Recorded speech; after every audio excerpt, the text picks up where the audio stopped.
The monumental failure of President Bongbong Marcos to help secure control of the Senate by ensuring the victory of most of his Alyansa Bagoong Pilipinas candidates in the 2022 midterm election is having ripple effect or meron pong chain reaction yung kapalpakan or pagkatalo ni President Bongbong Marcos sa midterm election. It is having a continuing effect in the political climate. It is reshaping the political scenario in the country. And now, apart from Senator Tito Soto, you have another major Marcos ally. In fact, he is very close not only to President Bongbong Marcos but to First Lady Liza Araneta Marcos. And I'm talking about Chis Escudero. This time, throwing his loyalty to President Marcos to the wind and gravitating towards the camp of Sara Duterte. So hindi lang po si former Senate President and former, sabihin natin former Alyansa candidate na si Tito Soto na ngayon ay andyan na, nag-over the bakot na sa kampo nila Sara Duterte to ensure his victory as to return into power as Senate President, kasi dati na siya naging Senate President na si Tito Soto. Hindi lang si Tito Soto ang naglaglag kay President Marcos, pati si Chis Escudero na rin, na ngayon ay nagpapanig at desperado at yan, nakikiusap sa kampo ni Sara Duterte. Sige, iboto nyo na ako, bigyan nyo ako ng suporta at i-dismiss ko yan, impeachment complaint. Siyempre, kung hingi ka man ng suporta, may kapalit. So, di bali na isakripisyo niya yung impeachment trial. Ibigay na niya kay Sara impeachment trial.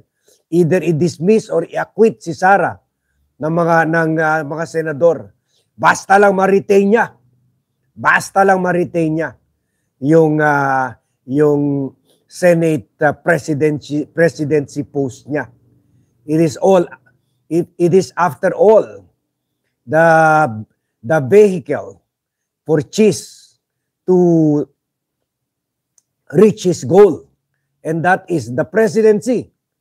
If he retains, and we already made a blog about this, Chis will do everything. Remember, we had a blog about this last year. And we said, Chis will do everything because even in his childhood years, he was already dreaming to become president. So, ang manera magagawa niya yan ay dapat mapanatili siya presidente ng Senado, high profile.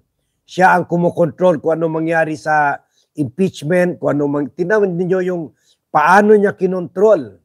Paano niya minanipula? Pati si President Marcos, sinuway niya. Sabi nga ni President Marcos, isang tawag lang ni Chis. I-authorize na niya yung magkaka-emergency session yung Senate in February para masimulan na nila yung impeachment. Pero hindi ginawa yun ni Chis. Sabi niya kay Marcos, ikaw tumawag sa akin. So inipit-ipit niya. Dahil lang yun ang sinasabi ng ego niya at saka ambisyon niya to become president. Kasi kung Either way, makonvict o maklear niya si Sara, either way, bida si Cheese. Kung ilan months tatakbo yung impeachment, puro si Cheese ang bida kasi mag-away yung prosecution, mag-away yung depensa, ang nasa gitna niyan. Ang nasa gitna niyan, na presiding judge ay si Cheese Escudero. Siya ang magsasabi kung tama ang prosecution, tama ang depensa ni Sara. Si Cheese ang magsasabi, haharangin kung ayaw ng depensa ng mga lawyer ni Sara i-introduce itong ebidensya. Siya magro-rule kung tama ba, introduce ba yung ebidensya o itapon ba yun sa trash can, yung mga bank accounts. Sabi nila Laila De Lima, Your Honor, today we present the bank accounts. And then tututulan yung defense team. Hindi yan related sa kaso. Sabi ni Cheese, tama, hindi yan related sa kaso. Patay. Victory for Sara. Kasi wala mga prueba. Papatayin yung mga ebidensya. So kung manalo si Sara, pogi si Cheese sa mga DDS. Kung ma-convict si Sara, pogi si Cheese sa mga Marcos administration. So may kwan na siya.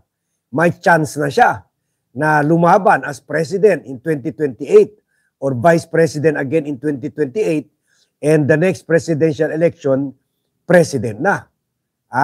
So kaya ngayon, lahat ginagawa na niya para ma-retain yan position ng Senate President kahit ilaglag na niya si Marcos, kahit itapon na niya yung loyalty niya kay Lisa Ontiveros. After all, kay First Lady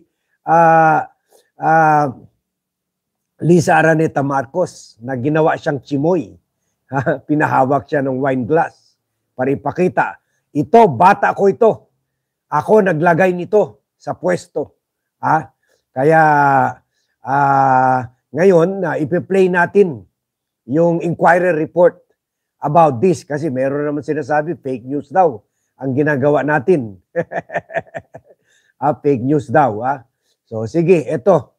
Kainin nyo to. Kainin nyo to. Kainin nyo to. Yung mga sinasabi na fake news, ang balita na si Cheese ay nakikiusap na rin. Kagaya ni Tito Soto, na nakalimutan na tumakbo siya sa Alyansang Bagoong Pilipinas. At kagaya kay Soto, eto si Cheese, lumuluhot na sa kampo ni Sara or mga oposisyon na opposition senator na kontrolado ni Sara. Block for the Senate presidency title. In it, Senate President Cheese Escudero and Senator-elect Tito Soto III are reportedly on the move to get the support of the so-called Duterte bloc for the Senate presidency title. In an interview, Senator Bongo discloses that both Escudero and Soto have already talked to the Duterte bloc to seek support. Escudero is the incumbent Senate chief, while former Senate President Soto is poised to challenge his leadership in the 28th Congress.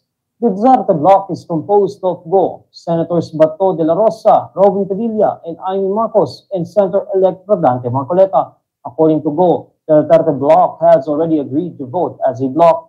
Go stresses that their bloc's criteria in choosing the Senate president should be someone who prioritizes the interest of the nation and will uphold an independent Senate. When asked if they are looking for a Senate leader who would dismiss the impeachment case against Vice President Sara Duterte, Go says they do not discuss such things. Senator De La Rosa earlier disclosed that Escudero had already reached out to their group about the Senate leadership. After winning in the last election, Soto has already expressed his desire to again lead the upper chamber should he secure the majority vote of his colleagues. Galing. Ayan na. So nagkokontesan sila. Nagkokontesan sila ni Tito Soto.